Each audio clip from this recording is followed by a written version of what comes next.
21 minutos y iniciamos esta transmisión en vivo, claro que sí, con el licenciado en nutrición Darío Betatis. Hoy estamos hablando de diabetes, que no es diabetes, y de paso aplicamos un poco esto de lo que es la gramática y piripipi. Bueno, voy a dar vuelta a la cámara, ya está. ¿Cómo anda mi amigo, el LIC en nutrición Darío Betatis? Estamos hablando de algo importante. Yo estaba preocupada, digo, ¿cómo lo vamos a abordar? Porque es muy difícil, el tema de la diabetes y lo que tiene que ver justamente con esto que te decía. Bueno, pero hay insulino dependientes. Bueno, lo dejo en tus manos, vos sos el profesional. Sí, tal cual. Charlábamos en el corte, sobre todo con mucha profundidad y metiéndonos de lleno en esto, porque es importante que la información que le llega a la gente realmente sea una información válida, que se pueda sostener en el tiempo, que sea una información que tenga una base científica fehaciente. Entonces es muy importante, cuando hablamos de diabetes, Mary me decía en el corte, Dari, ¿cómo lo seguimos encarando? ¿De qué manera? Y yo le dije, vamos a explicar primero lo que es la diabetes, y después de eso, explicar los dos tipos básicos de diabetes que existen.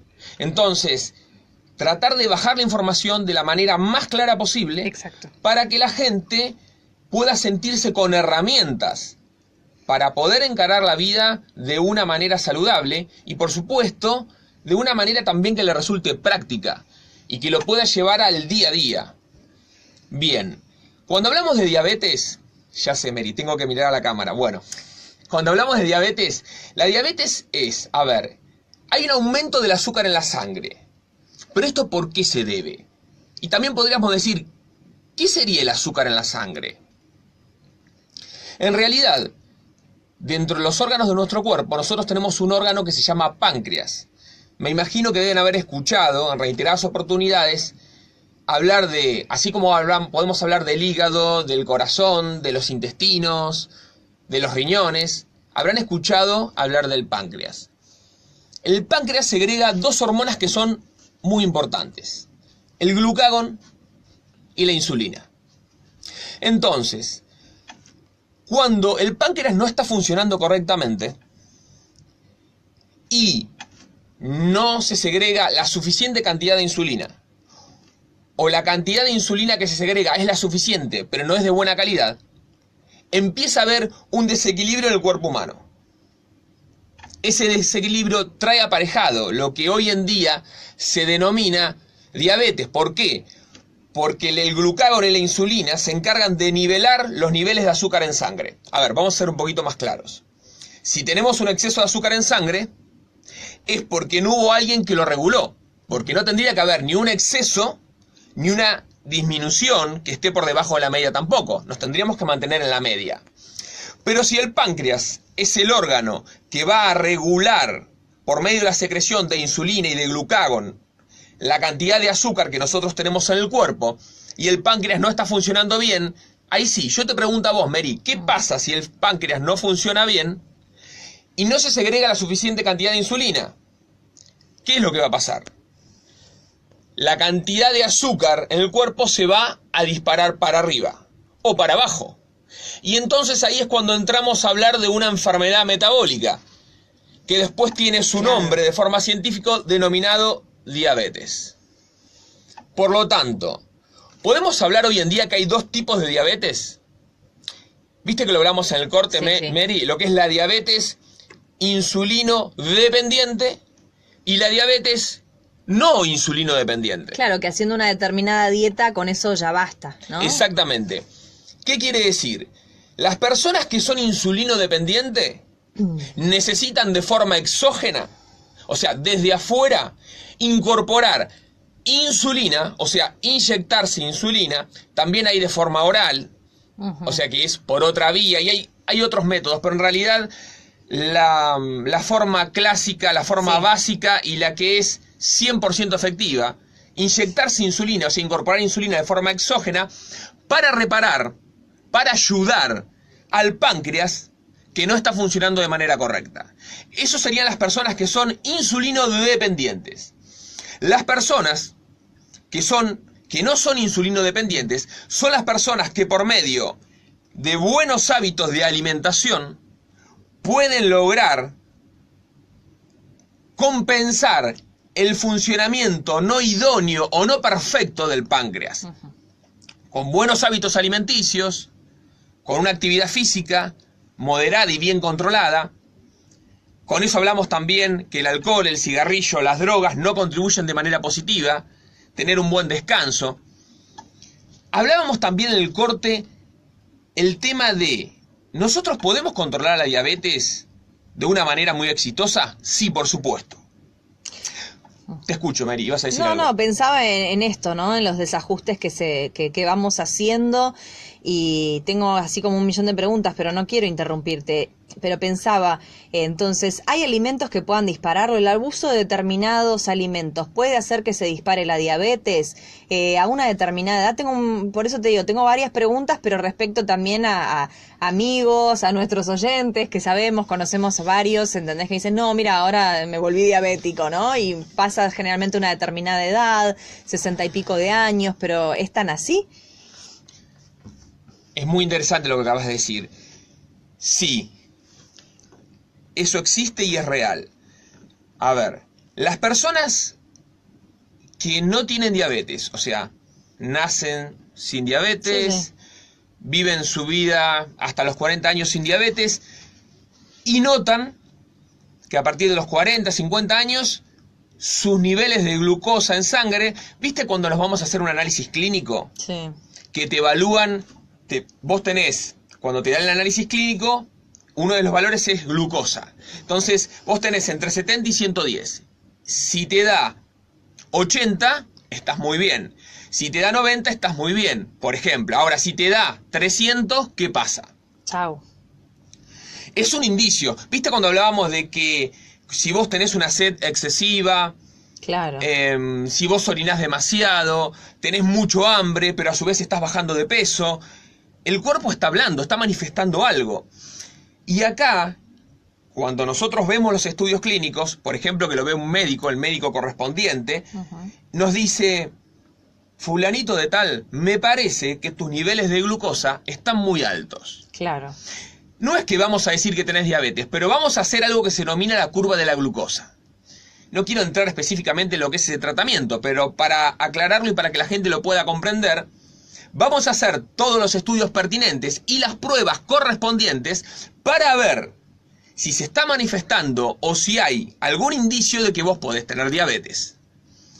Entonces, pero esta persona dice, yo hasta ahora siempre tuve mis niveles de glucosa normales.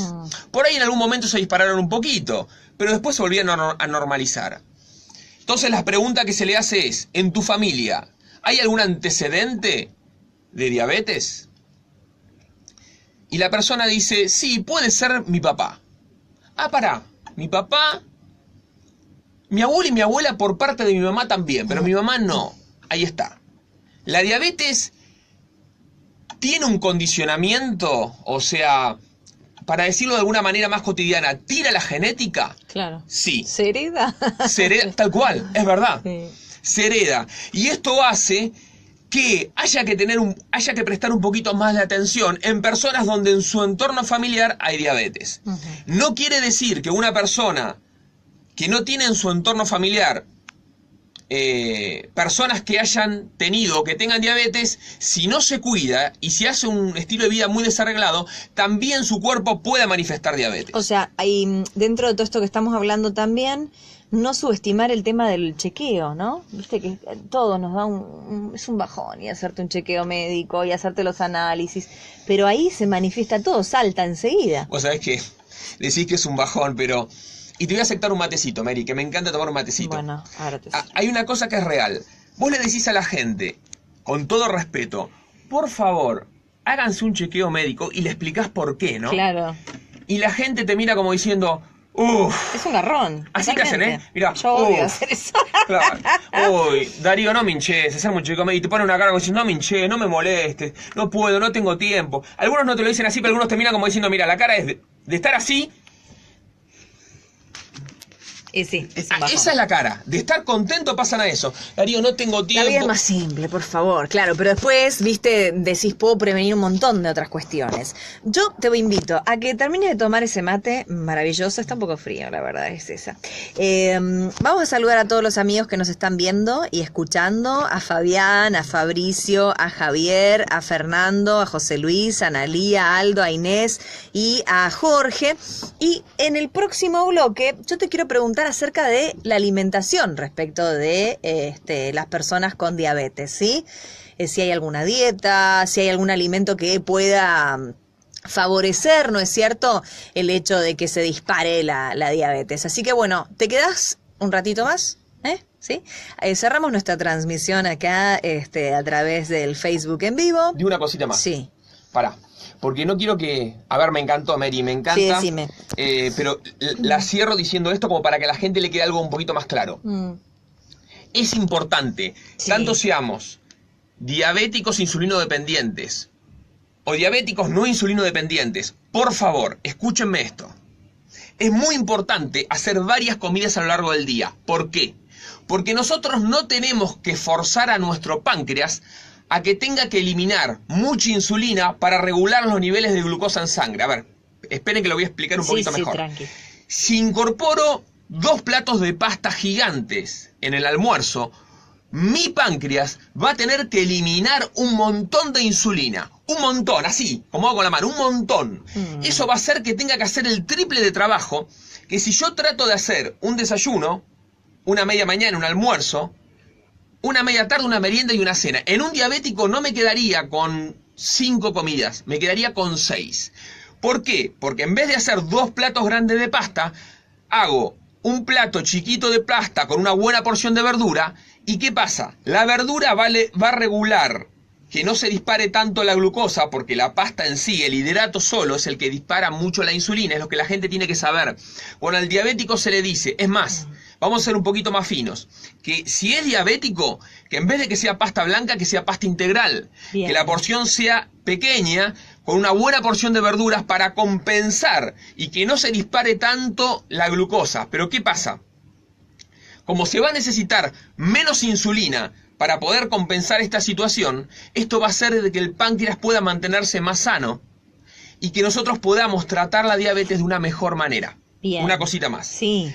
Comidas espaciadas a lo largo del día, muchas verduras, no tanta fruta, porque la Ok. fruta tiene fructosa, que es un azúcar que nos va a disparar la insulina. Ojo, no estoy diciendo esto no, estoy diciendo con cuidado lo que es educación nutricional. Otra cosa más, cuando hablamos de carne, pescado, pollo, magros, cuando hablamos de alcohol, Eso te iba a preguntar. por favor, con mucha precaución, con mucha moderación.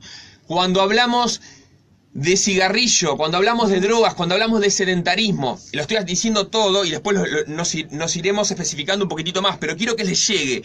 Tienen que hacer un estilo de vida saludable. Es muy importante la actividad física, pero no actividad física en ayuno. Ojo, porque si no, ¿qué pasa? Podemos entrar en una hipoglucemia. Exacto. O sea, así como está la hiperglucemia, donde el azúcar se nos dispara para arriba, está la hipoglucemia, donde el azúcar se nos dispara para abajo. Entonces, espaciar las comidas a lo largo del día, productos integrales, pastas integrales, arroz integral, carnes magras. Evitemos las comidas con un alto contenido graso. Tratemos de hacer una actividad física moderada, pero no en ayunos. Tratemos de no fumar, de no tomar, de no drogarnos, de descansar bien. Eso nos va a ayudar de una manera muy significativa para poder llevar la diabetes de una manera extraordinaria. Y una cosa más, no solo esto, para prevenir Sí. la diabetes. Y una cosita más, cuando hablamos de la diabetes que se llama, para no entrar con un nombre científico, pero que generalmente es la diabetes que se da después de los 40 años, Sí, eso es lo que hablábamos hace un ratito, ¿no? que muchas veces se dice que es la diabetes de los ricos. ¿Por qué la diabetes de los ricos? Porque es una diabetes que muchas veces se da por obesidad. Ujú. ¿Esto qué quiere decir? Ah, mira. Una persona que por ahí no tiene indicios en su familia, o sea, no tiene herencia en su familia que tenga que ver con la diabetes, puede por ahí ser obeso y no contraer diabetes. Pero una persona que ya tiene indicios en su familia y que encima es obeso y tiene malos hábitos, sus probabilidades son aún muchos más. Entonces, ¿qué quiere decir? ¿Es una enfermedad hereditaria? Sí. Una persona que tiene malos hábitos alimenticios a partir de los 40 años, que fuma, que toma, que no se cuida, ¿es más proclive a contraer diabetes? Si encima tiene una herencia, más todavía. ¿Pero por qué? Porque cuanto más superficie corporal tenés, y sobre todo de grasa, el páncreas también tiene que trabajar más. Cuanto más volúmenes de comida le das al cuerpo, más tiene que trabajar el páncreas. Por ende, puede haber un déficit en el páncreas y ocasionarse lo que se denomina diabetes. Terminamos. Muy bueno. Perdón por lo que tardé. No, pero estuvo bueno, estuvo ahí contundente, pero él quería ser preciso y aprovechar esta transmisión en vivo que queda colgada ahí en el muro del programa. Perdón, perdón. No, por favor, Darío, nosotros